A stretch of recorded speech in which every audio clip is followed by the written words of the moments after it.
Bonjour, suite de la leçon sur les laits cette fois-ci, après la leçon sur les différentes formes de la.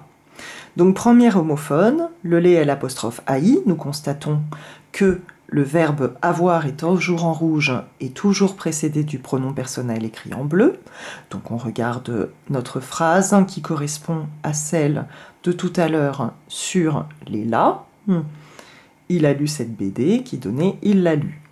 Maintenant, le sujet change, c'est non plus il, mais j'ai. J'ai lu cette BD, et lorsque vous remplacez cette BD par le pronom personnel, la forme devient je l'ai lu.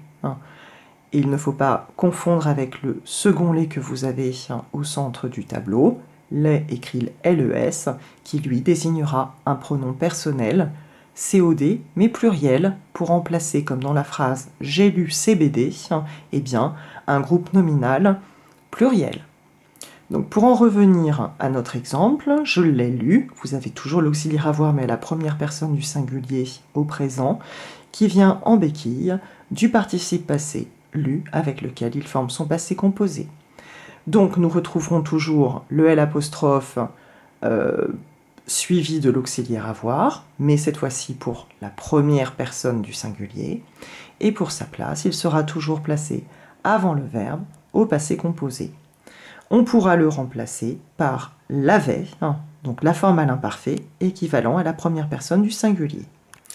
Pour en revenir au lait LES, donc on a dit c'est un pronom personnel qui va remplacer un nom pluriel, et lui aussi se place avant le verbe, comme c'est le cas de tous les pronoms personnels.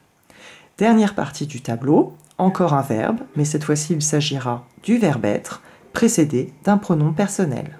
Dans la phrase « il est lecteur », le verbe être accompagne donc à la P3 au présent le sujet « il ».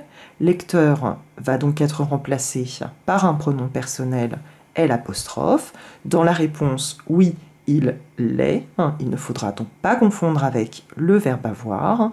Vous pouvez remplacer par oui, il l'était, cette fois-ci, pour retrouver la forme du verbe être.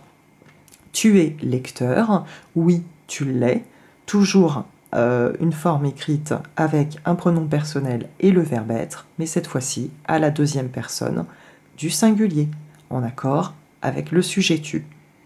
Voilà, vous allez maintenant pouvoir continuer vos exercices sur les mots homophones en lait. À bientôt!